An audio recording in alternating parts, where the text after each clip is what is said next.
Good day mga ka-wheels! For today's video, magre-repair ako ng headlight harness ng Volvo Sporty 2004. Isa ito sa mga issue ng Sporty, C30 at B50. Kaya kung ikaw ay may Volvo Sporty, C30 or B50, pacheck mo na ang headlight harness ng Volvo mo. Ganito ang nagiging itsura ng harness, nagbibitak-bitak at katagalan natutuklap ang insulator ng wire. At kapag napabayaan, masusunog ang central electronic module ng Volvo mo. At para maagapan yon, kailangan ma-repair natin ang harness. Babalutan natin ng panibagong insulator. At para matapos agad, simulan na natin.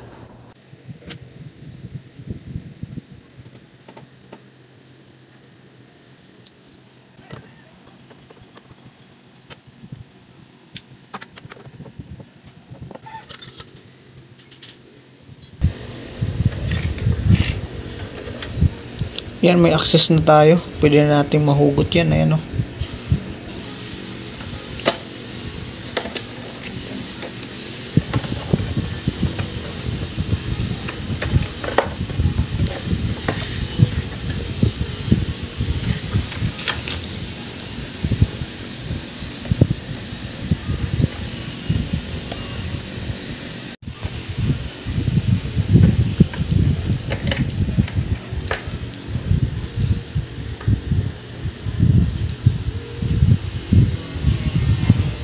Grabe.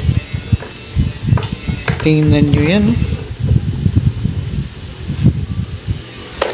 Grabe guys. Yan o yung mga natanggal o.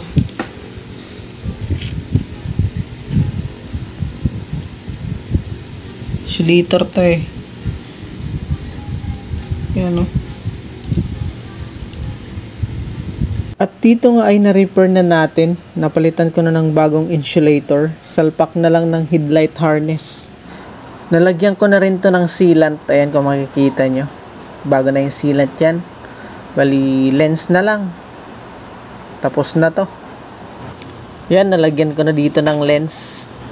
Nilagay ko na rin yung mga lock. 4 yung lock nito. 2 sa baba. Tsaka 2 sa taas. Papatuyuin ko na lang to. Medyo matagal-tagal yung pagpapatuyo dito. May isa pa tayong gagawin. Yung kabilang headlight. Ito na yung pangalawang headlight guys. Ayan o, ito yung harness. O tingnan nyo naman. Kung ganito na yung harness ng Volvo nyo, lalo na yung mga C30, Sporty, B50. Ayan. Sakit kasi yan eh. Nagre-repair tayo niyan.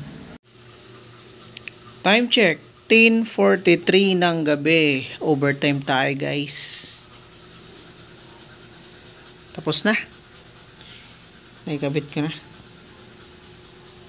Sinalpak ko na dito yung headlight na nirepair ko. Ayan o, kung makikita nyo. Naka-on lahat ng ilaw.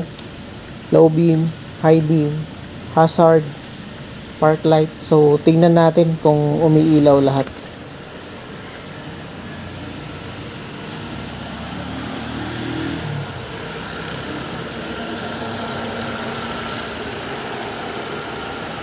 Yun, umiilaw lahat.